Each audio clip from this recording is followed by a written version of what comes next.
Agora, vamos falar então sobre a pergunta de investigação. E importa aqui saber primeiro o que é uma pergunta de investigação, de um lado, e do outro lado, como é que ela normalmente se constitui. Deixa-lhe dizer que qualquer pesquisa começa sempre com uma inquietação. Seja uma pesquisa de natureza pura, por exemplo, uma pesquisa que não se aplica a uma realidade, nós começamos sempre com uma inquietação. Como é que se compreende o conceito de tal? Como é que se compreende o conceito de homem, por exemplo? Qual é a ideia que os sumérios tinham sobre a escrita?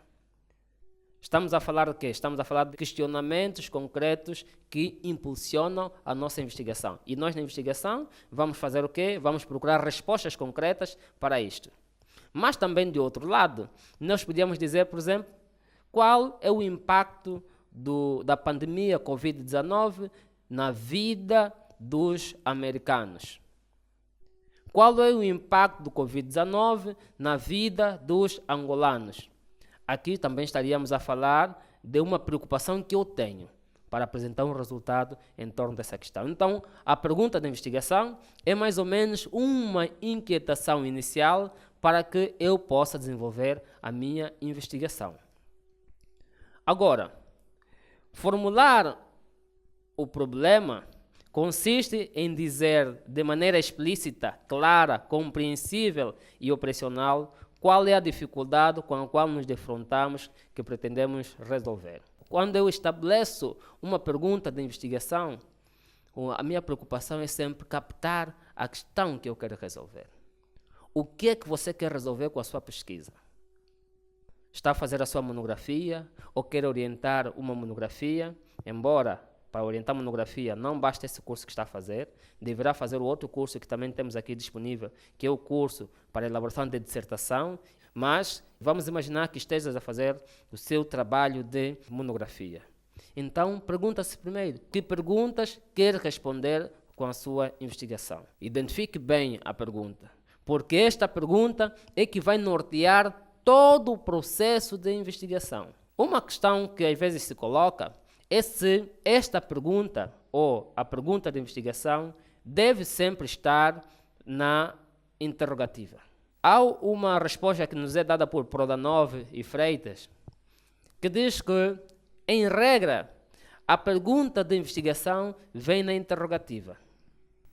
Mas é possível também encontrarmos a pergunta de investigação de forma declarativa. Parece ser um paradoxo, mas não é. Ou seja, o título é pergunta de investigação, mas, na verdade, o que nós colocamos é um texto para incitar a compreensão sobre o que é que devemos desenvolver. Vou dar um exemplo. Se eu me perguntar qual é o nível de analfabetismo do povo angolano, esta é uma pergunta de investigação pela forma interrogativa. Mas estamos a dizer que muitos autores defendem que nem sempre a pergunta da investigação vem na interrogativa. Então pode ser na declarativa. E na declarativa eu podia dizer, por exemplo, pergunta de investigação. O subtítulo eu diria: Angola é um país em que existem pelo menos mais de 35 pessoas analfabetas. Por isso é importante refletir em torno dos níveis de analfabetismo na população angolana.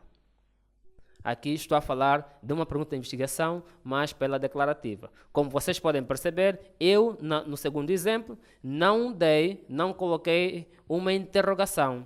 Fiz uma afirmação. E esta afirmação também pode ser considerada como problema ou pergunta de investigação. Qual é a diferença? E o que é que você pode optar? Podes optar por uma ou por outra. Mas o conselho é o seguinte: se optar por uma pergunta de investigação com interrogação, com questão, é melhor sempre porque lhe indica qual deverá ser a sua resposta. Quando você diz, por exemplo, qual é o nível de analfabetismo do povo angolano, sabe que durante toda a pesquisa deve encontrar uma resposta sobre isto. Mas, de forma diferente, Se eu disser Angola é dos países com mais índice de analfabetismo, por isso é importante estudar o nível de analfabetismo entre o povo angolano. Aqui eu não levanto uma questão. Significa o quê? Significa que eu posso encontrar variadíssimas respostas em torno de um mesmo problema. E qual é a diferença? A diferença é que, nesse segundo caso, a pergunta de investigação aparece como uma pergunta norteadora. E a preocupação é quando é que temos a certeza que temos a resposta exata. Por isso, o conselho é sempre fazer a pergunta de investigação pela interrogativa. Mas não é errado fazer pela declarativa. Também pode ter um problema aqui, que é, se calhar está se perguntando nesse momento, existe alguma diferença entre problema e pergunta de investigação? A resposta que os autores dizem é que não existe diferença nenhuma. Quando falamos de problema, estamos a falar de uma questão que nós pretendemos resolver. O mesmo quando falamos de pergunta de investigação. E como você pode ver, por exemplo, nos quadros que nós apresentamos em baixo, falamos formular um problema consiste em dizer, de forma explícita, clara, compreensível e operacional, qual é a dificuldade com a qual nos defrontamos e pretendemos resolver. E do outro lado nós encontramos a formulação mais frequente de um problema na literatura sobre a metodologia da pesquisa ocorre de maneira geral em forma de questão. Ou seja, estamos a falar exatamente da mesma coisa. Problema, pergunta de investigação e pergunta de partida têm a ver exatamente com a mesma coisa.